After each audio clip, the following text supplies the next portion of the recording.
I was originally going to title this episode, You Can Always Circle Back to Something, but I figured talking more about the concept of absolutes and absolute thinking ties it all in together better. So basically, I want to get into the fact that when we think of things in complete and total absolutes, in black and white, in binaries, in 100% this or 100% that, it ruins our experience of our life and whether or not we go after the things we want. And to tie it into the old title, if we circle back to things that we once were doing or once wanted to do. Things don't have to be black and white. They don't have to be binary. Just because you stopped doing something or you are trying a new thing or whatever, it does not mean it has to be that forever and 100% and nothing else can happen. Or if you've let something go and you're not doing it anymore, whether that's a habit, whether that's like a creative endeavor, a job, anything, just because you let it go does not mean you can't circle back to it at some point. I think that mindset and that mentality holds us back from allowing ourselves to grow and learn and experience more things and then come back to something when we're more ready. And this can apply to relationships too. You can be in a relationship with somebody, you can end that relationship, and that does not mean that that has to be a thing forever. Life happens in flux. You know, things go up and down, side to side. It's not just linear. People grow, people change. The way you see things will change. You can circle back to people, to relationships, and not in a sense of like, I am letting you go right now and I'll come back to you when I want to come back to you or anything like that. It's more, I think, when we look at it from that perspective of it doesn't have to be forever. It doesn't mean just because we ended this right now, it might not work for right now. That does not mean at some point in the future or whoever knows when that this can't work out. You know, it's just more approaching life from that perspective rather than, okay, we ended things or I'm not doing this thing anymore. Therefore, that's it forever. That's who I am now. And it's not. You are not any sort of label or title or person you're attached to or anything like that. And when we think of ourselves in that way, when we attach too tightly to these absolutes, we lose ourselves in the process. Sometimes, one thing that I think we don't often think about or realize is that we need to fulfill another cycle or period of growth before we can go back to something or someone. And I know it's not like fun to think of it that way. It's kind of annoying to think that, why can't I just have this thing right now? Why can't it just work out for me right now? Unfortunately, that's not how life works. You know, that's not how people work. We grow, we change, we need that time and space to do that. And sometimes when we let go of something or something gets taken away from us, I think a lot of the time it signifies a period of growth and change and a cycle that you need to fulfill before you can circle back to this thing and you can attempt it from like a clearer mindset or a more informed mindset. Again, this can apply to relationships, it can apply to creative endeavors, your art, it can apply to anything. Sometimes we need that time and space. So when we look at these situations, these things that we lose, when we look at it from that perspective, it makes it easier, I think, to allow ourselves to go back when the time is ready, when we're ready for it, and not think, well, you know, it ended before, or I stopped doing this, therefore I can never go back to it. So when you're faced with the opportunity, you reject it. It's like, no, let it flow as it needs to, because you might have fulfilled that cycle now that you needed to fulfill in order to go back to this thing. There might also be something you still need to figure out or see about yourself and how it relates to this goal or this endeavor or this relationship. We don't always see ourselves completely and totally clearly, especially when we're younger. We can only really see ourselves and understand ourselves with time and space to grow and change and experience things. And we do need to experience things. We need to experience the good and the bad. And that's sometimes what we need to do before we can circle back to something.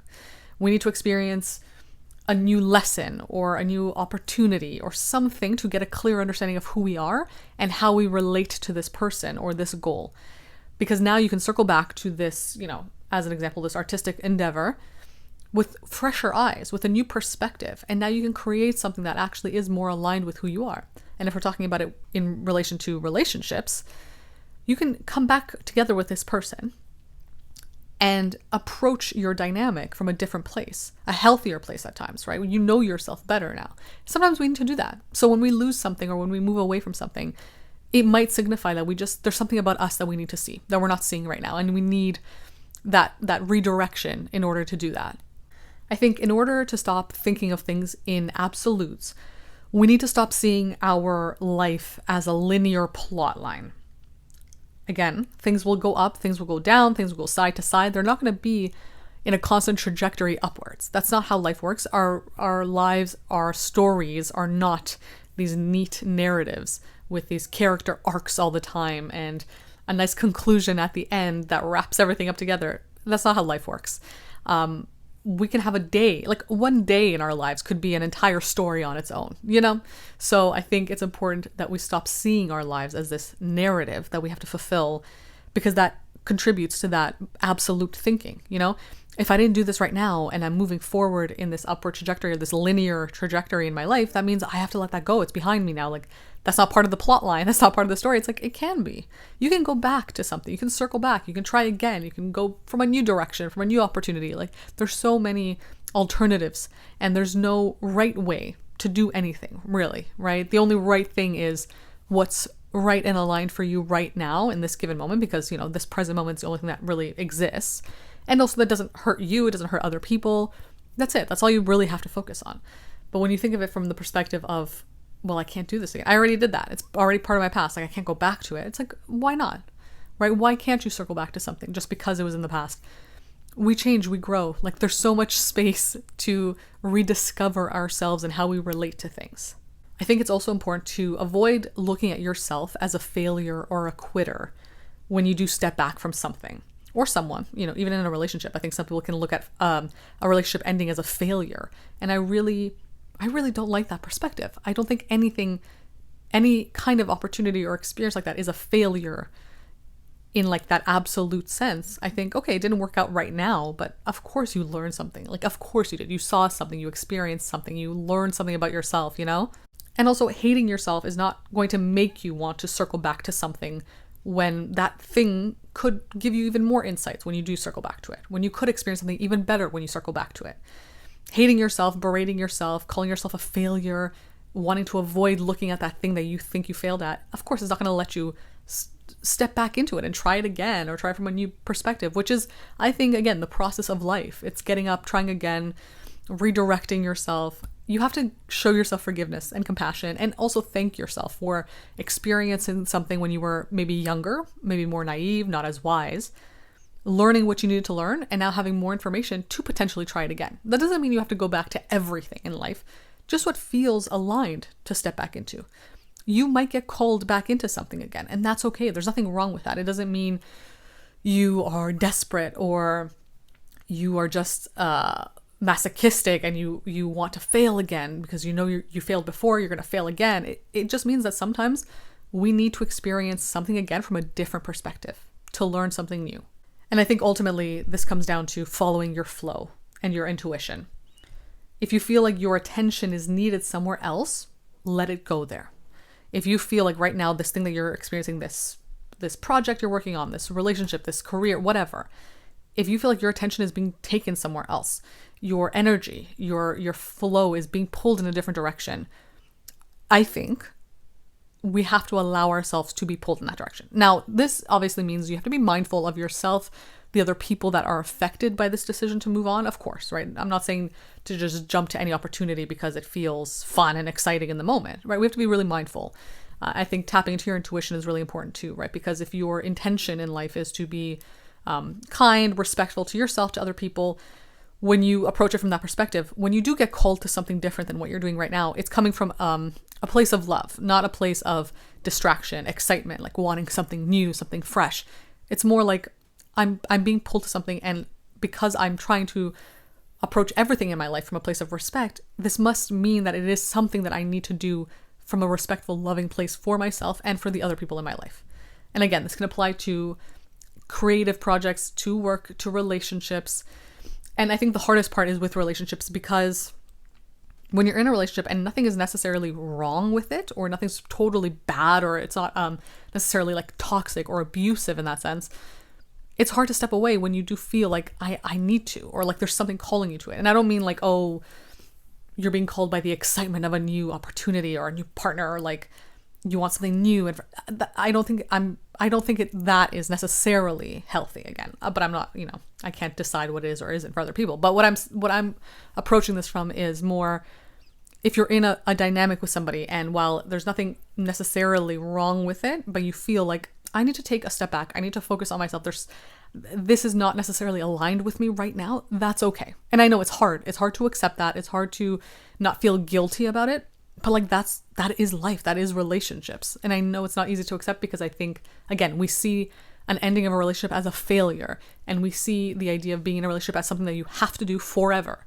And some people do want to be in a relationship for marriage and be together forever, and that's great, but that doesn't mean it has to apply all the time for everybody. Like, we have to be able to recognize when it's not aligned for us, even if nothing is deeply, deeply wrong with it, or obviously wrong with it, right? If it's not aligned, if it doesn't feel authentic to you, that's okay, And again, ending something like that does not mean you can't circle back to it if it feels more aligned in a year or two. And that's not to say like you dump someone and then you circle back because now you feel like, I'm ready for you now, and then you are redirecting their lives. No, if it flows for everybody, if it feels aligned for everybody, if the stars align, in a sense, that's what I mean. Life can be so long, right? And it can also be very short, but there's so many opportunities, so many little side streets to go down throughout your journey. And I think we have to allow ourselves to be able to see them when we do approach them, in our path, and not hold ourselves to these absolutes of, well, it ended and now that's it and never again and we can't go back. Like, why not? I think for me, the reason I want to talk about this right now is because I found myself circling back to my own creative endeavors. Obviously, I've been creating content online for about 1.5 years now, but I let go a lot of my creative fiction writing and focused on my creative nonfiction. I really found a lot of purpose in that, and I love it, and I'm still going to do it. But I noticed myself neglecting a lot of that fiction and that creative, like that creativity from that perspective. I loved writing as a child. It was my escape. It was my way to explore my feelings through fictional characters. But as I got older, I felt that fiction writing was less mature, less adult. And now as I'm reading The Artist's Way, and I'm kind of working through that, I am uncovering a lot of how I'm feeling like I've neglected myself. And part of that process is accepting that it doesn't have to be a forever thing. This isn't an absolute thing. Just because I let it go a couple of years ago does not mean I can't try it again. I'm allowed to try something again. I'm allowed to circle back to it now that I've learned more, I've experienced more, I've created a lot more online. I found an audience that resonates with what I say. Like, why can't I step back into that? And I think for a while I felt like I can't. Like, no, I've branded myself as somebody who only does nonfiction, but that's not all of who I am, right? Like, I can't use that as an absolute template or title for myself. I also enjoy fiction, and that's okay. So basically, this is me saying that I am also doing some fiction writing now, getting back into that, exploring that a bit more because I've missed it. So if you want to read some of that, I'm going to be posting it on my Substack newsletter, along with my nonfiction writing. I'm merging all aspects of myself now, and I'm allowing myself to integrate all of them and not reject any of them or think in absolutes of I'm only nonfiction now or I'm only fiction. I can do it all. I can do it both. Why not? So yeah, I hope this was helpful. I hope it was informative. If you want to work with me one-to-one and talk about this stuff in more detail, of course, I'm not a therapist. I just really like talking about these things, and I know other people need somebody to give them some perspective at times. So you can book a one-to-one call with me on my website, follow me on Instagram, and yeah, again, subscribe to my Substack if you want to read my writing. Thanks for listening, and I'll be back again next week with another episode.